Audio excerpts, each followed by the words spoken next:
Remember the Angels of Delusion? Me neither. They had a total of 3 members, but all of them are all over the place and probably already started their solo career. One of them is Aria, which used to be the vocalist and main DPS on the Angels of Delusion team. However, as new units and mechanics release, this is not the only team you're going to play with Aria anymore. So today, I have a quick and complete updated Aria guide for you. Let's begin by explaining how Aria works. She's an on-field anomaly unit that deals a lot of damage with the use of Ablooms. In case you don't know, Ablooms are an instance of anomaly damage that happens when the enemy already has an anomaly on them. The main point on Aria's kit is her charged basic, which usually takes a lot of time to charge. By using Fandom Power, these glow sticks that you see on the ground, Aria speeds up her charge, and as long as there is Fandom Power on the field, she can jump on the enemy over and over. But how do you generate Fandom Power? There are many different ways. The last hit of her basic attack will generate 1. EX Special generates 3. Chain Attacks generates 4. And the ultimate generates 3 stacks of a buff that replaces Fandom Power. The ultimate also creates an Ether Veil and puts Aria on her robot form, enhancing the damage of her jumps. As long as you have her additional ability active, Ether Veil also generates another 4 Fandom Power. The maximum amount of Fandom Power on the ground is 8, and if you try to generate more than 8, some of them will just get destroyed. There is a small tech that allows you to have up to 10 Fandom Power on the field, but it only works with her EX special. That's because Aria can consume Fandom Power faster than it drops to the ground. So for example, if I'm at 7 Fandom Power and use the EX special, usually I will go to 8 and 2 of them will disappear. But if I keep holding the basic attack button, she consumes 2 of them before they disappear. How useful is this?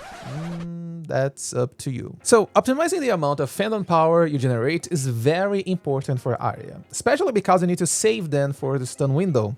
As I said, the charged basic attack triggers Ablooms on enemies, but if the enemy is stunned, the damage of this Abloom increases by 50%. The Abloom damage scales with Aria's Anomaly Mastery and the original Anomaly damage. This means that Aria wants the enemy to be affected by a really strong anomaly to deal a lot of damage with her Ablooms.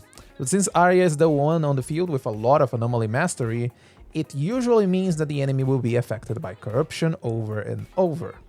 If you know how Anomaly works, then this is where you start to notice a small problem with Aria, but we're going to talk about this when going over her team options.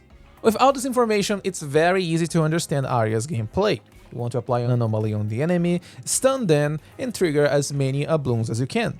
The stun rotation that I'll give as an example here can only be performed with manual chains, and I'll be honest that you should use manual chains if you want to get the best damage when playing Aria.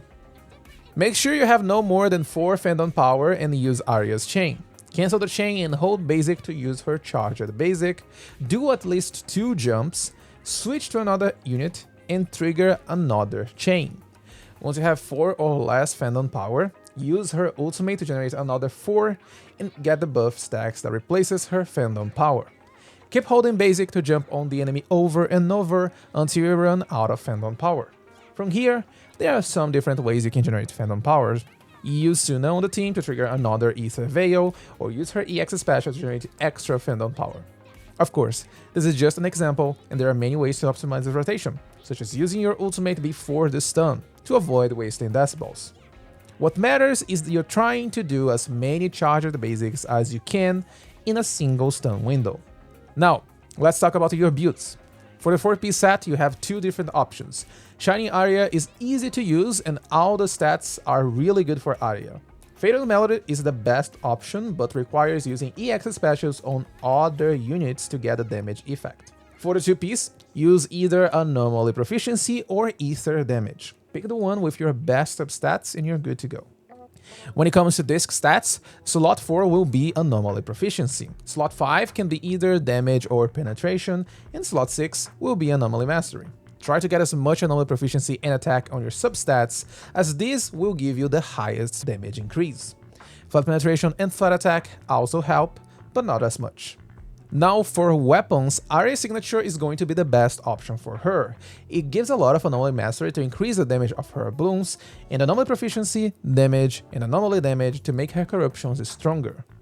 There is another weapon that is very close in performance to her signature, and that's Vivian's signature.